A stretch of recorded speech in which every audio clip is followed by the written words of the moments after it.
We'll just, well, let's lean over to the global side. We have Anite Edits joining us for that.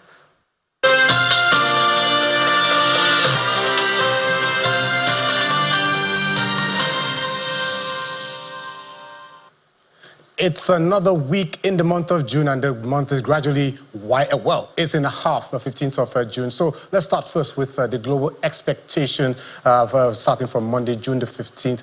So as you can see here, first of all, we're expecting, but China is about some 8 hours ahead of Nigeria and many other countries. So we have the China's May Industrial Production Report, which has been released by the country's, according to the country's latest report, the world's second largest economy. It recorded the production grew by 4.3% year-on-year last month, and that's up from 4.1%, which was recorded in the month of April this year. Now, the data highlights a modest recovery in factory outputs that outpaced consensus market estimates, and is also providing some relief amid ongoing geopolitical headwinds and sluggish domestic demand. Now, on a month-to-month basis, the country's industrial production grew by 0.61%, and that's up from 0.05%, while year-to-date performance dropped by 5.6%. That's from 5.6 to 5.3%. So the growth came despite the global energy supply chains remaining under pressure due to the ongoing conflict in the Middle East and the closure of the Strait of Hormuz. Now, for Tuesday, where all eyes will be on the Bank of Japan, that's within the Asia region, where Japan will hold its interest rate decision with a 25 basis point increase expected at the end of the meeting tomorrow. So that will bring the key interest rate to 1%, and it will also be the country's highest interest rate since 1995.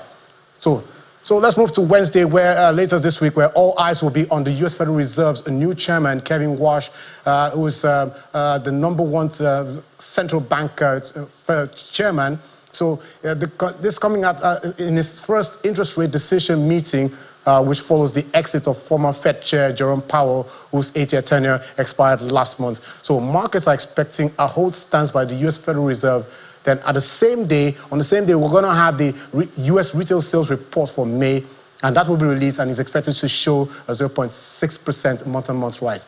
Now, for Thursday is another interest rate meeting, this time on the Bank of England, which will hold its interest rate decision, and a hold stance is expected from the BOE's Monetary Policy Committee that will be at 3.75%. Now, at the same time, in the UK, the country's employment data is scheduled to be released and is expected to show an increase of 5.1%. And then for Friday this week, there's going to be a signing ceremony, which was for the announcement of the formalization of the peace accord between the U.S. and Iran, which was announced on Sunday, and this will take place in Switzerland. And also in expectation for that day is Japan's inflation report, which is expected to show a rise of 1.5% year-on-year.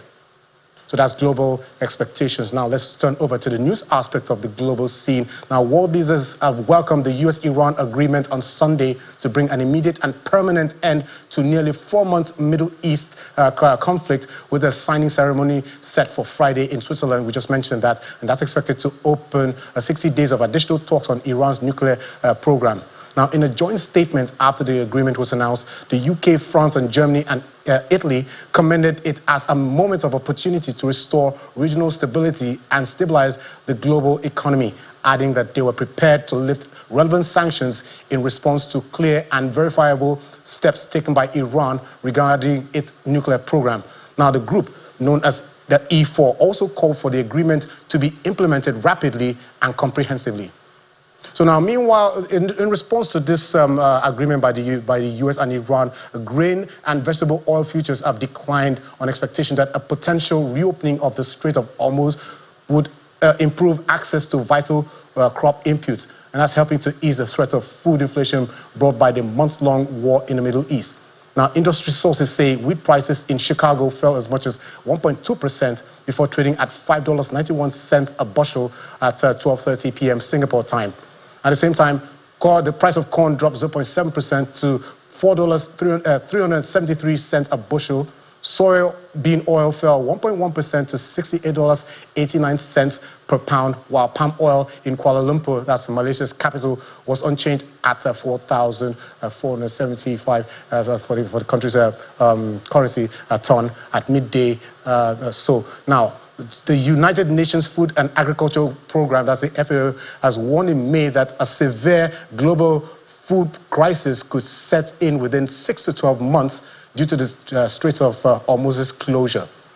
Now let's move over to the ECB, where the ECB's president, that's the European Central Bank's president, Christine Lagarde, says high energy prices and energy inflation, which is currently hovering at 10.9%, are increasingly feeding through other parts of the broader economy. Now, this comes after the ECB raised its key interest rate by 25 basis points for the first time since 2023 last week, bringing the deposit rate to 2.525%. Now, the comment comes after the Middle East, the war in the Middle East drove up prices, including costs for to raise interest rates. Now, her remarks comes hours after the U.S. and Iran said that they had reached an interim agreement to reopen the Strait of Hormuz, prompting a sharp drop in energy prices. Now, in South Korea, the country have announced that the country and the U.S. have agreed to maintain a close cooperation in addressing the won's weakness. That's the South Korea's currency. Now, according to South Korea's Deputy Finance Minister Moon Jin-sung, the South Korean top government exchange official stressed that his country's recent decline looks too excessive relative to Korea's economic fundamentals, adding that the two sides have agreed to work together in addressing the softer currency. Now, Moon, who oversees Korea's foreign exchange policy, traveled to Washington over the weekend in an unusual standalone visit outside the regular consultation channels between the two countries. That's according to finance authorities.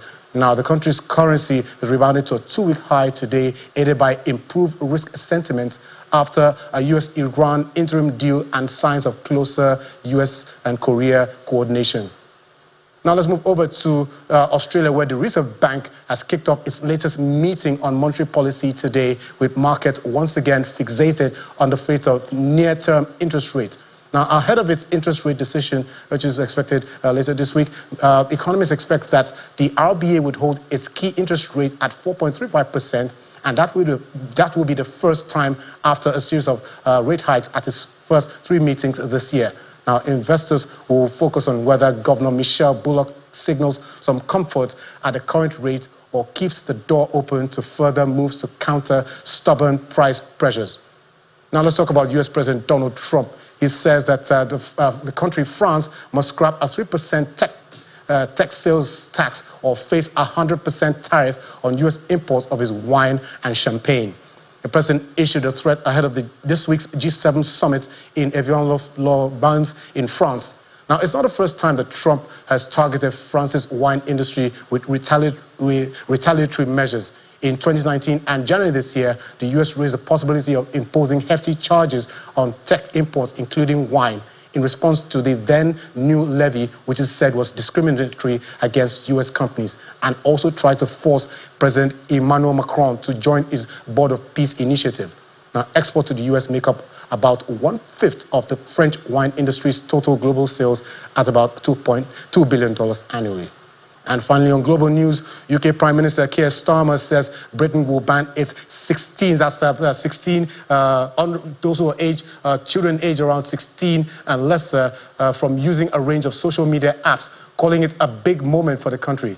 Now, Starmer told a news conference today that he will fight back if technology companies resist the move intended to protect children from harmful content and excessive screen time. He said he's not prepared to compromise on the safety and happiness of our children, in quote. Now, the move marks the UK's part of growing global movement to tighten online safety for children.